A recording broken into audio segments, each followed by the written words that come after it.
Puji Tuhan, Shalom, selamat pagi, salam sejahtera bagi kita semua. Puji nama Tuhan, hari ini hari Minggu, tanggal 2 Oktober tahun 2022. Tidak terasa kita sudah ada di bulan yang ke-10 di tahun 2022. Dan hari ini kita akan kembali mendengarkan sabda firman Tuhan yang pasti akan memberkati kita semua. Setelah ini kita akan masuk dalam perjamuan kudus. Bapak Ibu, 3 minggu saya bicara tentang diciptakan untuk melayani Tuhan. Dan hari ini judul khotbahnya melayani dalam kehendak Tuhan. Bagian yang pertama, melayani dalam kehendak Tuhan.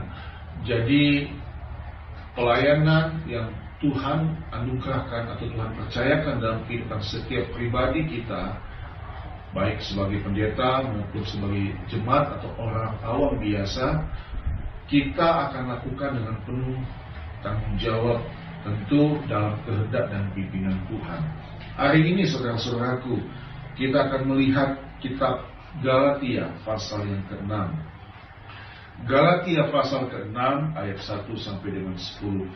Dalam judul khotbah, melayani dalam kehendak Tuhan. Mari kita membuka Galatia pasal 6 ayat 1 sampai 10. Lembaga Alkitab Indonesia memberikan judul Saling Membantulah Kamu. Jadi hari ini kita bicara tentang bagaimana pelayanan kita kepada sesama. Saudara-saudara, ayat pertama, saudara-saudara, kalaupun seorang kedapatan melakukan suatu pelanggaran, maka kamu yang rohani harus memimpin orang itu ke jalan yang benar dalam roh lemah lembut, sambil menjaga dirimu sendiri, supaya kamu juga jangan kena pencobaan.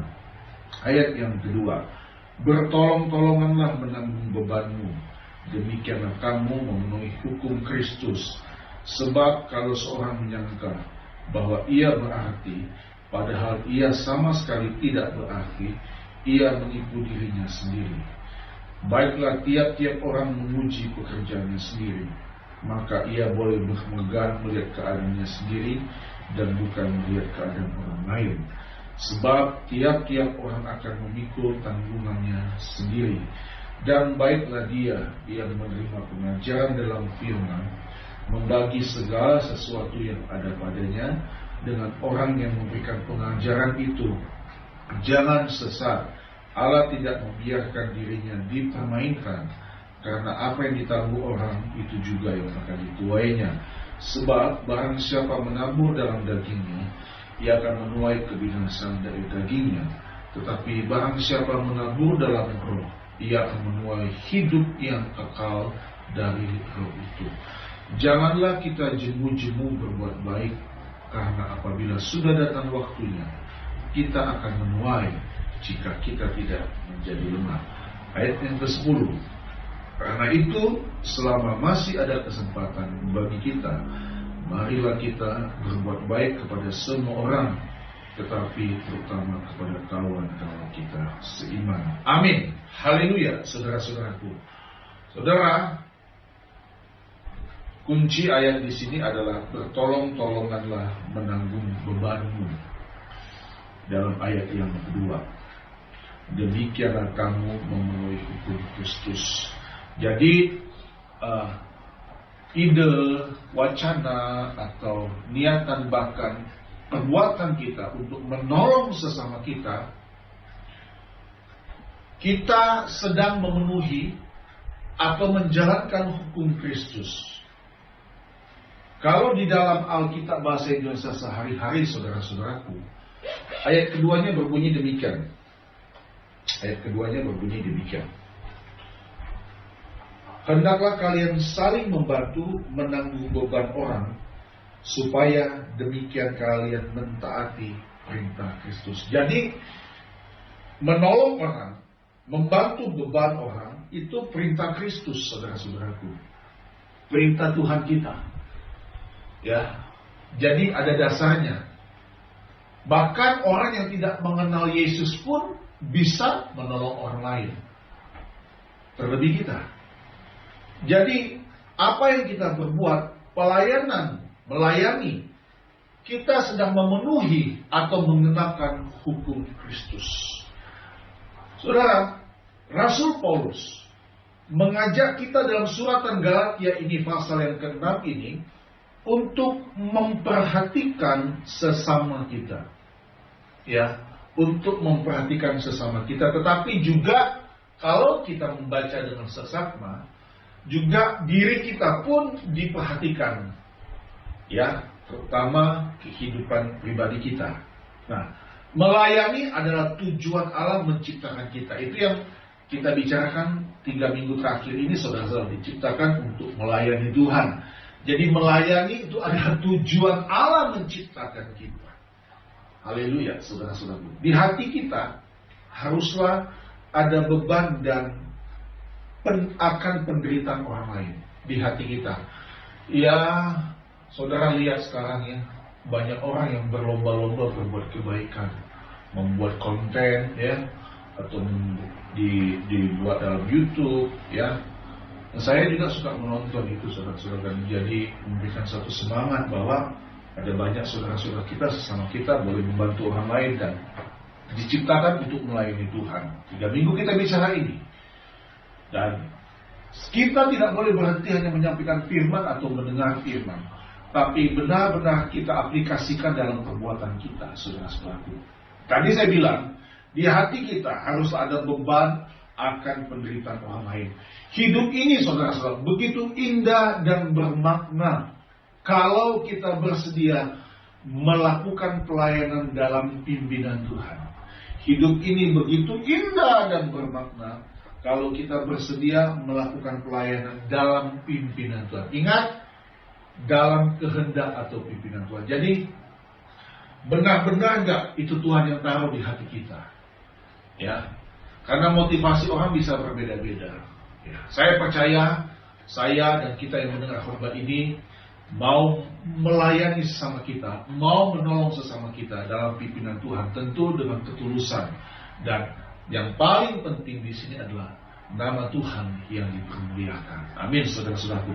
Nah, saya selalu mengajak kita semua dalam segala aspek dalam hidup kita, selalu jadikan Tuhan Yesus tolak ukur kita dalam melayani. Yesus katakan, aku datang ke dunia bukan untuk dilayani, tapi untuk melayani. Totalitas, tanpa batas. Ya, maksimal, semaksimal mungkin. Puncaknya adalah kematian Tuhan di kayu salib. Wow, ini sudah bicara kehidupan Yesus. Dan kalau kita mau mengukur, kita sangat jauh. Bahkan saya katakan jauh tertinggal, saudara-saudaraku. Jauh. Hati saya pun sedih. Saya belum mencapai apa yang Tuhan pernah lakukan. Terlalu banyak yang saya pikirkan dalam hidup ini barangkali. Terlalu banyak persoalan yang saya hadapi. Mungkin Bapak Ibu pun demikian. Terlalu banyak masalah yang kau hadapi. Baru mau maju, ada kesalahan. Baru mau maju, ada lagi pelanggaran. Itu sebabnya nanti kita akan lihat, saudara-saudara, bagaimana Paulus dalam ayat ke-6 ini, ayat pertama, dia tunjukkan pelayanan dari hati ke hati, menyentuh hati, jiwa dalam setiap individu yang ada. Nah, saya selalu katakan, jadikan Yesus sebagai tolak ukur kita dalam melayani. Mungkin kita tidak bisa memberikan nyawa kita, bahkan mungkin kita tidak bisa memberikan uang kita. Tetapi kalau kita mau dipakai Tuhan, apapun yang kita miliki, saudara-saudaraku, kita harus berikan untuk Tuhan. Amin, saudara-saudara. Karena hidup ini adalah untuk melayani. Hidup ini bukan untuk mengumpulkan harta. Hidup ini bukan untuk berfoya-foya. Hidup ini bukan untuk mencari pujian manusia, untuk menumpuk kekayaan. Tapi hidup ini untuk membagi banyak hal kepada Tuhan, terlebih kepada sesama kita juga, saudara-saudaraku. Nasihat firman Allah hari ini, di awal bulan Oktober ini, saudara-saudaraku, harusnya membangkitkan semangat dan gairah kita dalam mengikuti Tuhan. Saudara, mari kita akan mau merenungkan kebenaran firman Tuhan. Hari ini untuk bagian pertama kita akan melihat ayat pertama dan ayat yang kedua, saudara-saudara. Perhatikan, ada 3 hal yang saya bagikan pagi ini bagi kita semua. Kita akan lihat dari ayat pertama, setiap ada kalimat atau kata yang ada di sana. Mari, saudara-saudaraku. Ayat pertama, saudara-saudara, kalaupun seorang kedapatan melakukan suatu pelanggaran, maka kamu yang rohani harus memimpin orang itu ke jalan yang benar dalam roh lemah lembut, sambil menjaga dirimu sendiri supaya kamu juga jangan kena pencobaan. Saudara, kata pelanggaran di sini adalah dosa. Artinya dosa. Saya baca ya untuk kita semua apa yang ditulis oleh bahasa Indonesia masa kini, bahasa Indonesia sehari-hari. Saudara-saudara, kalau seseorang didapati melakukan suatu dosa, jadi ketahuan atau dia sadar atau ditegur orang, hendaklah kalian yang hidup menurut roh Allah membimbing orang itu kembali pada jalan yang benar. Nah, sampai di situ dulu. Saudara perhatikan kata pelanggaran. Kata pelanggaran di sini ada dosa. Yang pertama, dosa hanya bisa dikalahkan oleh kebenaran. Amin, saudara-saudaraku. Untuk melayani sesama dalam kehendak dan pimpinan Tuhan, kita akan berhadapan dengan jiwa-jiwa manusia-manusia yang hidupnya dalam kegelapan. Nah, saya kupas untuk pertama kata pelanggaran di sini. Perhatikan poin yang pertama. Dosa hanya bisa dikalahkan oleh kebenaran. Kebenaran itu kebenaran yang dipimpin oleh Roh. Saudaraku, pentingnya di sini sebagai catatan yang sangat perlu engkau perhatikan, saya juga perhatikan. Pentingnya di sini untuk kita terus maju dalam melayani dalam kehendak dan pimpinan Tuhan. Pentingnya di sini adalah pertobatan dan meninggalkan dosa. Ya, pentingnya di sini ada pertobatan dan meninggalkan dosa atau percintaan dunia. Saudara, mari kita membuka sebentar Roma pasal yang ke-6. Roma pasal yang ke-6. Kita belajar ya, saudara-saudaraku, kita belajar hari ini. Roma pasal 6 ayat 6. Saya baca untuk kita semua Roma 6 ayat yang ke-6 dan ayat yang ke-18. Perhatikan bunyi firman Tuhan. Karena kita tahu bahwa manusia lama kita telah turut disalibkan, konsep keselamatan dalam Yesus ya, supaya tubuh dosa kita hilang kuasanya, agar jangan kita menghambakan diri lagi kepada dosa. Agar jangan kita menghambakan diri lagi kepada dosa. Pelanggaran-pelanggaran dosa, kesalahan kita sudah ditebus oleh darah Yesus, oleh kematian Yesus di kayu salib. Tetapi kodrat dosa belum hilang, saudara-saudara. Manusia masih bisa jatuh, ya, masih bisa, sangat mungkin masih bisa jatuh. Tetapi ayat firman Tuhan ini mengingatkan kita agar jangan kita menghambakan diri lagi kepada dosa, karena manusia lama kita telah turut disalibkan. Ayat 18. Kamu telah dimerdekakan dari dosa dan menjadi hamba kebenaran. Saudara lihat, peralihan atau perpindahan kehidupan manusia lama kita, manusia yang penuh dengan dosa, manusia yang tidak layak dan pantas di hadapan Bapa di surga,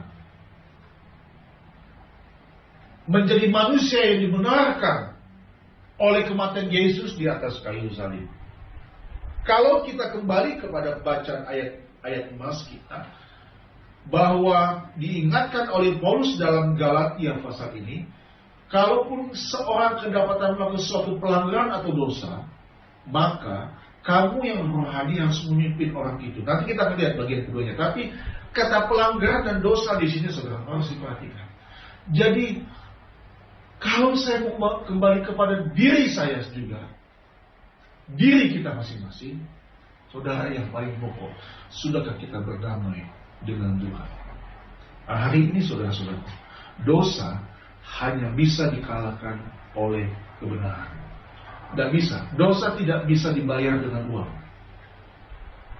Dalam konsep bangsa Israel kuno, dosa atau pelanggaran yang mereka lakukan ditebus dengan pengorbanan hewan.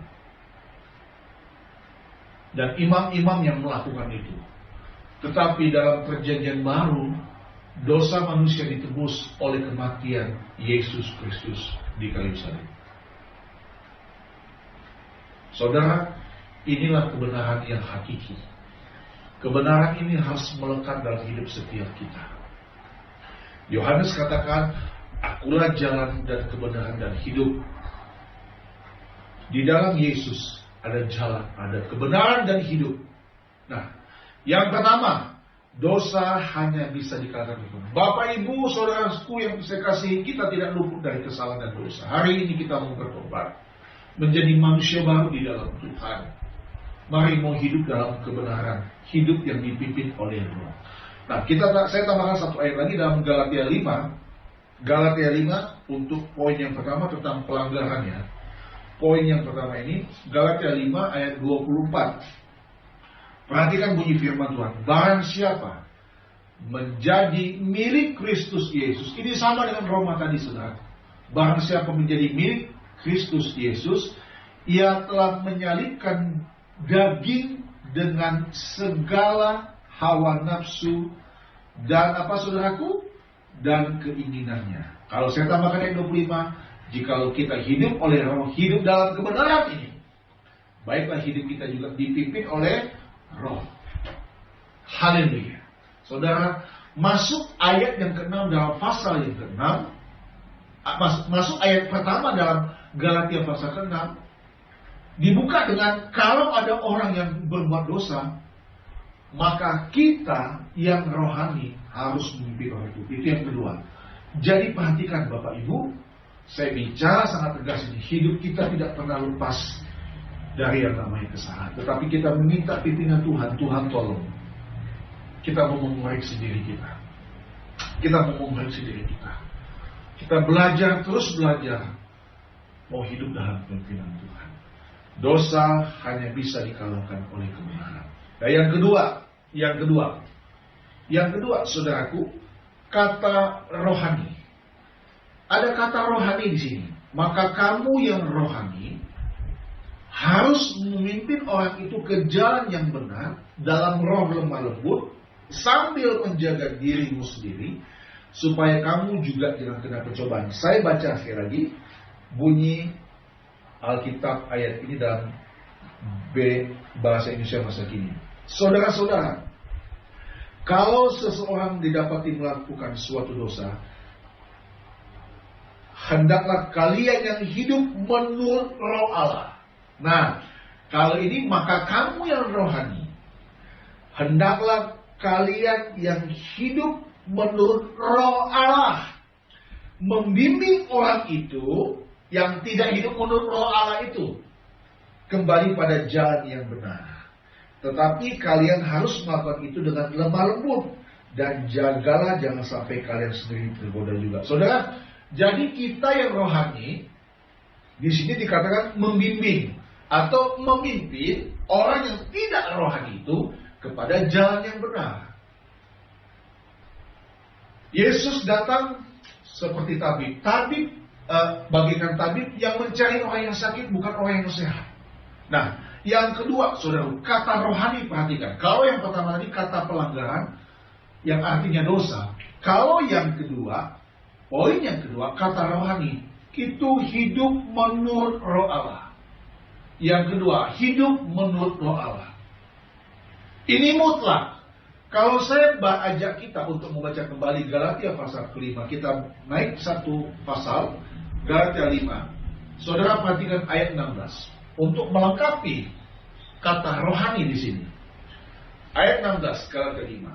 Maksudku ialah hiduplah oleh Roh, maka kamu tidak akan menuruti keinginan daging. Sebab keinginan daging berlawanan dengan keinginan Roh, dan keinginan Roh berlawanan dengan keinginan daging. Saling bentrok, tidak mungkin. Pilihannya cuma satu. Mau pilih mana? Karena keduanya apa, saudaraku? Bertentangan. Karena keduanya bertentangan. Sehingga kamu setiap kali tidak melakukan apa yang kamu kehendaki. Ayat 18. Akan tetapi jikalau kamu memberi dirimu dipimpin oleh Roh, maka kamu tidak hidup di bawah hukum Taurat. Alkitab bahasa Indonesia sehari-hari dikatakan begini, tetapi kalau Roh Allah memimpin kalian. Nah, saudara, jadi ini juga ada sama diri kita. Kalau kita mau memberi diri kita dipimpin oleh Roh Allah, maka keinginan roh lah yang menguasai kita. Seluruh aspek hidup kita, bukan keinginan daging.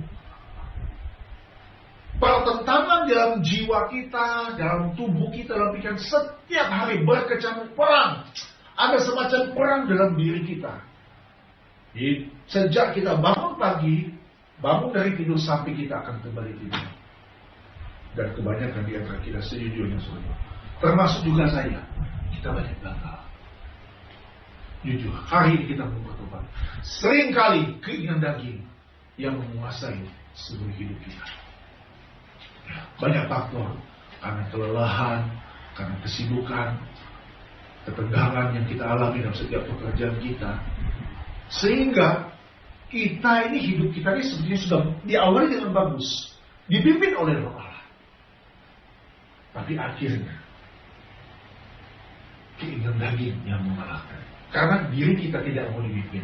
Saudara, di dalam Alkitab khususnya Perjanjian Lama, ada banyak sekali kisah-kisah raja-raja yang hidupnya awalnya baik, tapi di akhir hidup mereka menyedihkan. Contoh seperti Raja Uzza. Ini semua contoh saudara-saudaraku ya.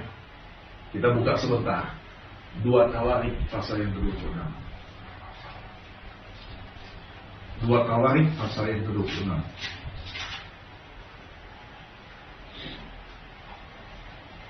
Iya, Raja Uzia maksud saya, bukan Uzza, Raja Uzia. Perhatikan saudara-saudaraku. 2 Tawarik 26. Ini sebagai contoh. Uzia berumur 16 tahun pada waktu ia menjadi raja, dan 52 tahun lamanya. Perhatikan, setengah abad lebih. 52 tahun lamanya ia memerintah di Yerusalem. Nama ibunya ialah Yekolia dari Yerusalem. Perhatikan ayat keempat. Ia melakukan apa yang benar di mata Tuhan, tepat seperti yang dilakukan Amazia ayahnya. Ayat kelima. Ia mencari Allah selama hidup Zakaria, yang mengajarnya supaya takut akan Allah. Jadi Zakaria yang rohani ini, yang dipimpin oleh Allah, Imam Zakaria ini mengajar Uzia yang masih sangat hijau, berumur 16 tahun. Masih pemuda, remaja ke pemuda, sudah menjadi raja di Yerusalem. Perhatikan, supaya takut akan Allah, ayat 5. Dan selama ia mencari Tuhan, Allah membuat segala usaha berhasil. Kalau saudara terus maju, sepak terjang raja ini luar biasa. Tetapi waktu kita masuk ke dalam ayat yang ke-18, yang ke-16, saudara perhatikan. 2 Tawarik pasal 2 ini. Setelah ia menjadi kuat, ia menjadi apa saudaraku? Tinggi hati, sehingga ia melakukan hal yang merusak. Ia berubah setia kepada Tuhan Allahnya. Dan akhirnya kalau saudara terus baca, dia kena kusta. Dia melakukan satu hal yang tidak terpuji, yang tercela. Ia membakar ukupan yang sebetulnya itu menjadi tugas iman. Saudara silakan baca sisanya. Kalau kita baca terus, kemudian saudaraku, ayat 21, Raja Uzia sakit kusta sampai kepada hari matinya. Silakan saudara terus baca. Ini contoh. 2 hal yang ada dalam diri kita, yaitu keinginan daging dan keinginan roh. Saudara-saudaraku, semakin kita dipakai Tuhan, semakin Tuhan berkati hidup kita. Saya selalu mengingatkan sebagai hamba Tuhan, jangan kita berlaku sombong. Jangan kita merasa sudah hebat. Jangan kita tinggi hati. Amin, saudara-saudaraku. Amin. Apapun yang Tuhan anugerahkan dalam kehidupanmu, yang membuat engkau merasa di atas angin, di atas awan, merasa tidak menginjak bumi, hati-hati. Dosa kesombongan ini berbahaya. Saya tidak bicara tentang dosa, tapi ini hanya contoh. Bagaimana setelah kita diciptakan oleh Tuhan, hidup kita untuk melayani. Melayani dalam kehendak Tuhan. Raja Uzia ini dilatih, didik. Kita lihat. Kita kembali kepada Galatia. Saudara perhatikan. Jadi yang kedua, hidup menurut Roh Allah. Ayat 25 Galatia 5. Saya ulangi sekali lagi. Jikalau kita hidup oleh Roh, Baiklah hidup kita juga dipimpin oleh Roh. Kita ini perlu pimpinan Roh Kudus, Roh Allah. Kita tidak mampu berjalan sendiri dalam menghadapi dunia ini, saudara-saudara. Kiri kanan kita banyak godaan. Belum di dalam diri kita sendiri begitu banyak keinginan-keinginan berkecamuk dalam diri kita. Yang sebetulnya kalau kita telaah jauh, tidak ada dalam agenda Tuhan. Kita mau bertobat, hidup kita mau dipimpin oleh Tuhan. Saudara, saya tulis di sini, jangan sampai kita juga yang rohani terjebak di sini atau menjadi tergoda. Karena Galatia 1 sudah mengingatkan, sambil menjaga dirimu sendiri supaya kamu juga jangan pernah mencoba. Hati-hati saudara-saudaraku ya. Kita yang sudah di dalam Tuhan, kalau kita melihat saudara kita melakukan pelanggaran, melakukan dosa, hidupnya kita lihat belum dipimpin oleh Tuhan, maka kita yang rohani, yang hidupnya dipimpin oleh Roh Allah, kita wajib mengingatkan dia, memimpin dan membimbing dia. Tentunya kalau dia juga mau dan bersedia. Ya. Yang ketiga, saudara-saudaraku, kita masuk ayat yang kedua. Tetapi ini bagian yang terakhir supaya kita masuk perjamuan kudus. Nanti kita akan sambung kembali. Ayat yang kedua, bertolong-tolonganlah menanggung bebanmu. Demikianlah kamu memenuhi hukum Kristus. Yang ketiga, melayani Tuhan dengan melakukan hukum Kristus.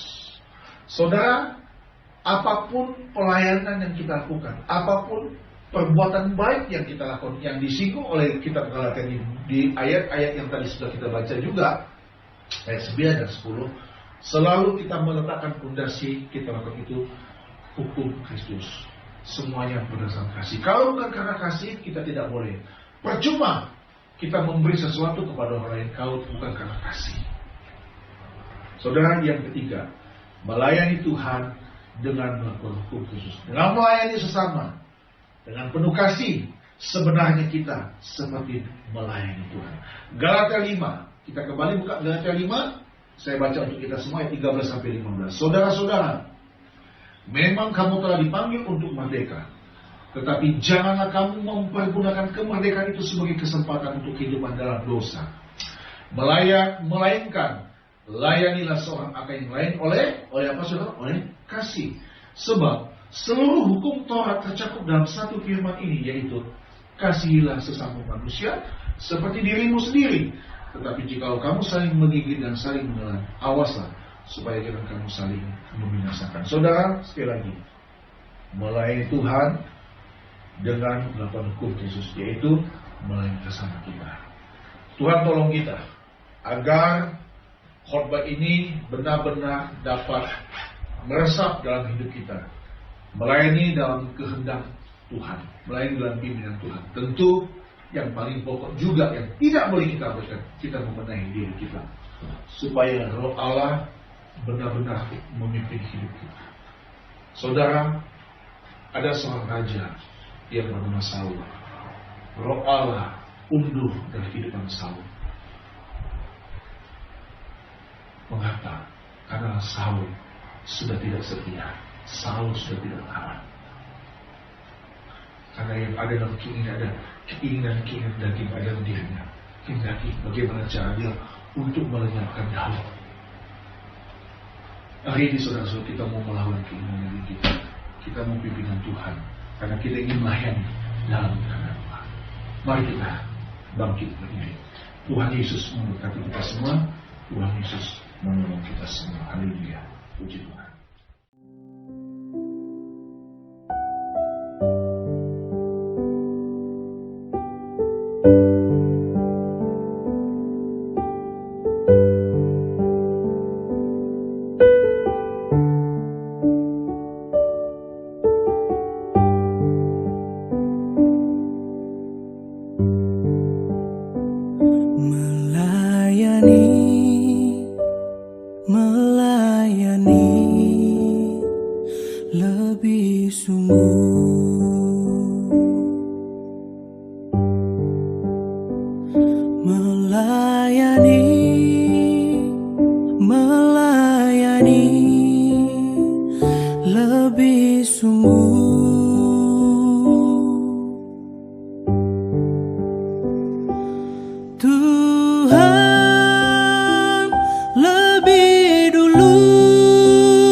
kasih kepadaku, mengasihi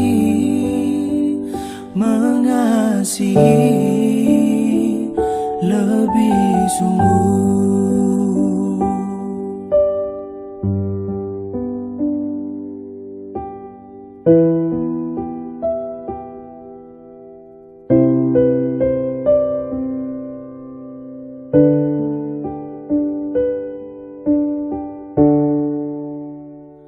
Mengampuni